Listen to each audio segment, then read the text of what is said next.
Well, howdy there, Internet people. It's Belle again. So today, we're going to talk about Trump's policies and executives telling Americans ahead of time that tariffs are going to raise prices. Those who believed Trump's economic claims are getting more and more reason to doubt. A number of people associated with large U.S. companies are already trying to get the word out so American consumers are ready for what could be on the horizon. The CEO of AutoZone said, quote, "If we get tariffs, we will pass those tariff costs back to the consumer."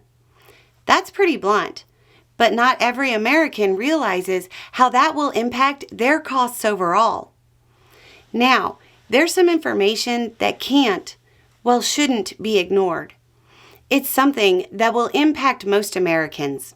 Here's the quote.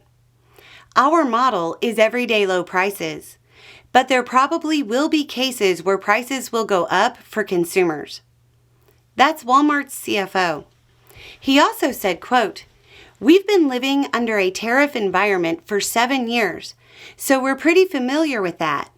Tariffs, though, are inflationary for customers.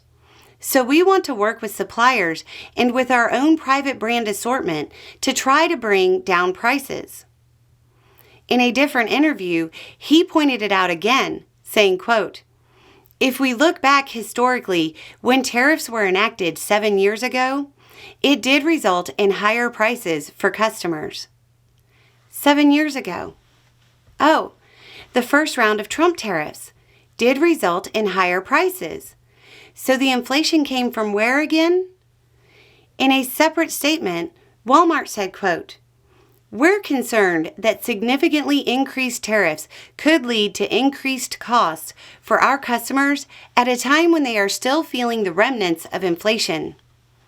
The remnants of inflation. Because they're back down to close to levels economists think are ideal. Now, a new round of tariffs is poised to reignite inflation. This is something a lot of Americans won't want to believe, because a whole lot of Americans voted for somebody they thought would fix inflation, who is campaigning on economic policies that are pretty much guaranteed to make inflation worse. People are not going to want to admit they were wrong. When he got their vote, he got their buy-in. Down below, there will be 2 explainer videos, one on tariffs and one on inflation, deflation, and stagflation. Watching both of them will take less than 20 minutes. They might be very useful in talking to people over the holidays, or maybe just show them.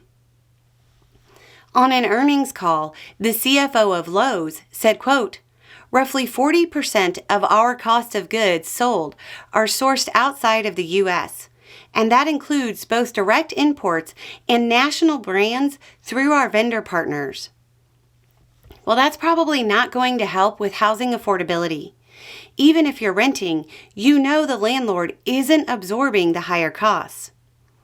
A number of clothing retailers have also voiced their concerns. So from clothes to cars to construction and housing repairs to, well, pretty much everything else, the companies are actively warning you what's coming. From Fitch to Moody's to IMF, projections show that even the 10% universal tariff, which is relatively small in comparison to his other promises, will have a negative impact on the GDP. If that leads to a contracting GDP, you have inflation. A bad GDP and higher unemployment due to his promise to fire a bunch of federal employees. Those are literally the conditions that defined stagflation, which the U.S. hasn't experienced in a long time. If he follows through with his promises, it's going to get bumpy. Start planning now. Anyway, it's just a thought. Y'all have a good day.